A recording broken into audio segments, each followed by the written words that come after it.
வணக்கம். நான் ஸ்ரீரங்கம் ரவி உங்களோட பேசிட்டு இருக்கேன். வார பலன்கள் ஜூலை மாதம் 26ஆம் தேதி தொடங்கி ஆகஸ்ட் மாதம் 1ஆம் தேதி வரை கடைசி வாரம். அந்த வாரத்திற்கான பலன்களை இப்பொழுது பார்க்கலாம். விருச்சிக ராசி. விருச்சிக ராசி நேயர்களை பொறுத்த வரைக்கும் தன வரவு எதிர்பாராத அளவு சிறப்பாக இருக்குது. திடீர்னு பார்த்தா என் ஒன்று வீட்டு மாமா வந்தார். திடீர்னு பார்த்தா அவர் எனக்கு ஒரு லட்ச ரூபா கிஃப்ட் பண்ணிட்டு போயிட்டார். திடீர்னு யாரோ வந்தாங்க, எனக்கு ஒரு பொண்ணுக்கு ஒரு பெரிய ஒரு கோல்டு ஆர்னமெண்ட் ஒன்று கிஃப்டாக கொடுத்துட்டு போயிட்டார். இப்படியெல்லாம் இருந்தால் எப்படி இருக்கும் சர்ப்ரைஸ்? அதுபோல் சர்ப்ரைசஸ்லாம் வரதுக்கு வாய்ப்பு உண்டா? இந்த வாரம் வரும். நிறைய பேர் இந்த மிடில் ஈஸ்ட்டு இங்கெல்லாம் உட்காந்துருக்கோம்லாம் எப்போ பார்த்தாலும் நாக்க தொங்க போட்டுன்னு அலைஞ்சுட்டே இருப்பாங்க. நான் இது லாட்ரி வாங்கலாமான்னு வாங்கி பாருங்கள், வந்தாலும் வரும். காற்று சாதகமாக வீசுகிறது. அதிர்ஷ்டங்களை நிறைத்து தரக்கூடிய வாரமாக இருக்கிறது. தெய்வ அனுகூலம் என்பது சிறப்பாக இருக்கிறது.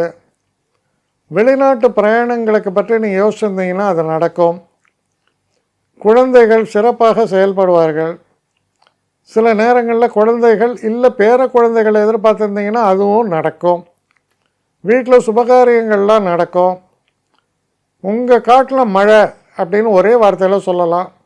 அது போன்ற நல்ல வாரமாக இது அமைகிறது. என்னை காண்டாக்ட் பண்ணணுன்னு நினைக்கிறவங்க ஸ்ரீரங்கம் ரவி 1@gmail.comன்ற ஒரு முகவரிக்கு உங்களுடைய இதை அனுப்புங்க. கட்டணம் உண்டு, அதோடைய விவரங்களை நான் உங்களுக்கு அனுப்புகிறேன். ஆனால் நான் இன்றைக்கி மேல் அம்சம் இன்னும் பதில் வரலையே அப்படின்னு வருத்தப்படாதீங்க. ஏன்னா எனக்கு கொஞ்சம் பெண்டிங்கில் இருக்குது. ஒரு நாளைக்கு எவ்வளோ பேரை நான் பார்க்க முடியும்? 3 பேர் 4 பேர் மேலே என்னாலையும் பார்க்க முடியாது. ஆனால் நிறைய பேர் ஆசைப்பட்றாங்க. ஆனால் கண்டிப்பாக நான் எல்லாருக்கும் ரிப்ளை பண்ணுவேன். சில நேரங்களில் 3 to 4 வீக்ஸ் ஆகும் என்னுடைய ரிப்ளை வரத்துக்கு. ஆனால் வரும். ஏன்னா நான் எல்லோரும் ஒரே நேரத்தில் ஒரு நாளைக்கு 10 பேர் பார்க்கணுன்னா முடியாது.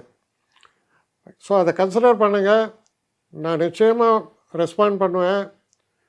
இதில் இந்த கல்யாண பொருத்தங்கள் போன்ற விஷயங்களை ஓரளவுக்கு அவசரமாக பார்க்கணுன்னு நினச்சா அதுக்கு ஓரளவுக்கு ப்ரையாரிட்டியும் தரேன். அதனால் கொஞ்சம் பொறுமை காக்க வேண்டும். கொஞ்சம் டிலே ஆகிறதுக்காக என்னை மன்னிக்கணும். ஆனால் ஐ மீன் ஹெல்ப்லெஸ் சுச்சுவேஷன். அதனால தான் நிச்சயமாக ஐ வில் ரிப்ளை யூ.